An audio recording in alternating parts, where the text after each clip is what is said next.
Hey guys, and welcome back to the channel after a long time without many voiceovers. We're going to be looking at the new upcoming combat flight simulator to iOS and eventually Android called Armed Air Forces. This is made by SVK Phil or iTech Gen, his company's name, who is also the same dev as Air Cavalry. Now, this game is going to be coming out on December 28, 2020 on iOS. There's no release date for Android yet, but if all goes well, Android will probably release at a similar time. And beware, Android users, you're likely going to need a higher end device, something like a Snapdragon 845 or later. It's going to be testing this on a Samsung Galaxy S9, according to answers from Android users in the comment sections of his previous preview videos of this game.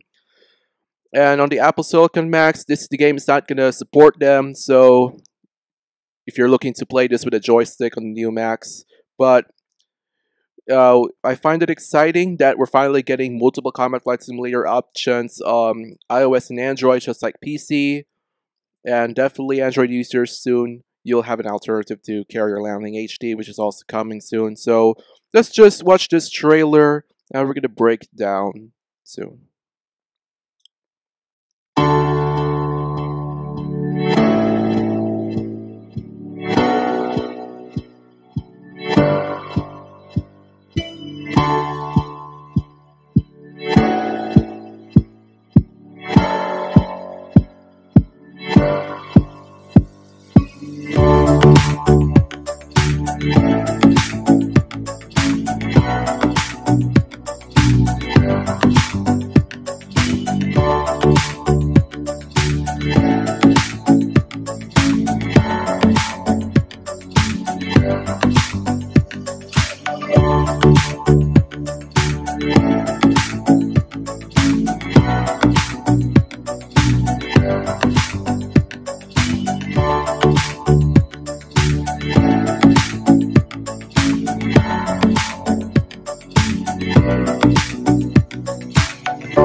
Alright guys, so here we see the HMD visor for the F-35. We can notice that with the HUD moving.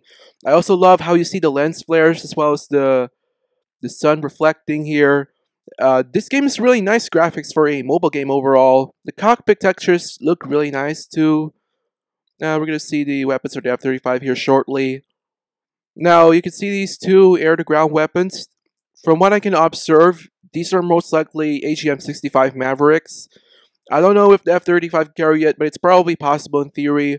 But there are newer missiles for the F-35 that are also air-to-ground, including the Israeli Delilah missile, the Brimstone and Spear 3 missiles. I'm not sure why the Mavericks are here, but I would have expected to see GBU Paveway series of bombs here, as well as yeah, basically some of the other more modern missiles on the F-35. But and AGM-88 harms can certainly be carried on the external hardpoints as well. But anyway, I hope that will be changed down the road. So we're going to see some other things here. Now you can see the sonic boom here.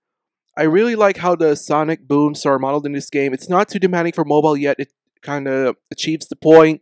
So great job on the developer for doing that. And here we have the cockpit of the A10. And it seems like we have a padlock view in this game as well, judging from how the camera is moving. Anyway, those are the... We'll get a clearer view of the bomb loads here later. So, it's just HUD view. HUD's pretty good. You can see the G's.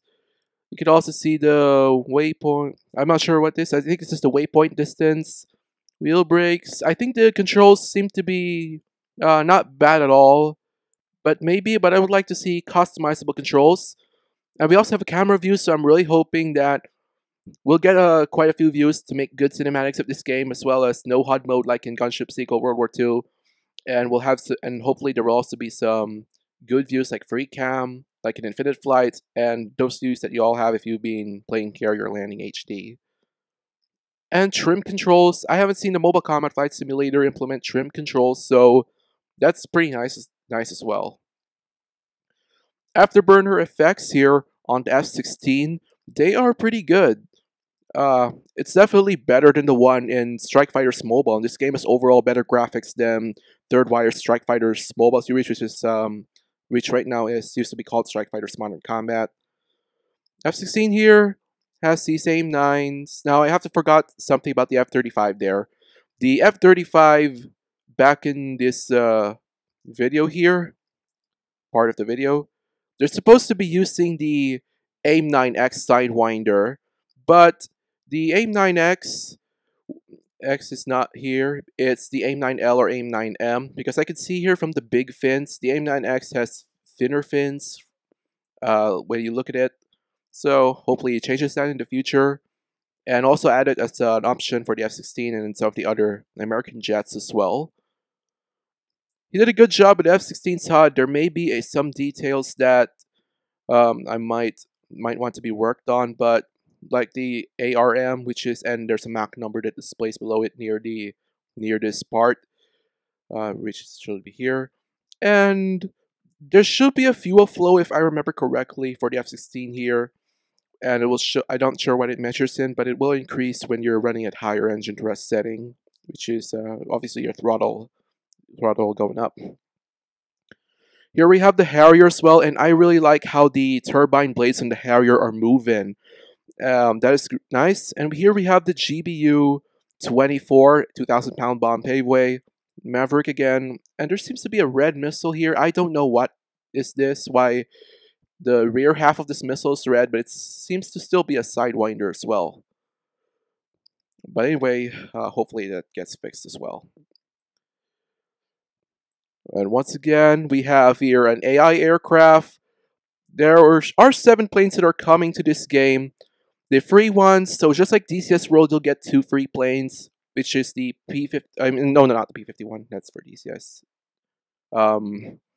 It should be the Super Tucano and the F-16C, and there will be 500 jets that will be purchasable as well. Those are the F-35, the A10, the Harrier, the Mirage 2000C, and the Messerschmitt Bf-109, which he kind of ironically called a jet, but we need to remember he's not a native English speaker, so I understand that mistake. This is a MiG-29. It will most likely be the AI aircraft you will fight in this game. And this gun ammo, I think it's a little too much. I know the Harrier in real life uses a 25mm cannon and doesn't have as much ammo as shown here. So please change and check the Harrier's ammo counts. I can't say it off the top of my head. This is a live commentary, so it's more of an improv. And this Harrier here, we get to see the close-up of the weapons. It definitely confirms even more what I said before. I have to say the model's not bad. It doesn't look bad. And here we have the Sidewinder being fired on the MiG-29. The effects are okay for mobile. I hope it will be improved in the future though. And the F-35 here in VTOL, he did a perfect job at animating these things for sure. Did a pretty good job. So we're looking forward. This is the F-35B variant, by the way. Very, very nice. And here we get a better view of the A10 weapons from what I said before. This is gonna be the these are the Mark 84 bombs.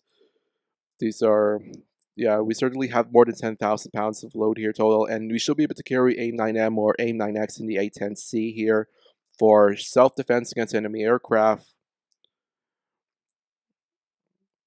And here, finally, we see night view with the F-16. I'm really hoping that all the planes here will have night vision goggles, except for the Messerschmitt Bf-109, of course, because because we didn't have night vision, really had night vision goggles in World War II. So that really is nice that we could probably adjust the time of day, like in Carrier Landing HD. And it seems like the game has pretty decent flight models. In the landing here, it was a little rough, but it's alright.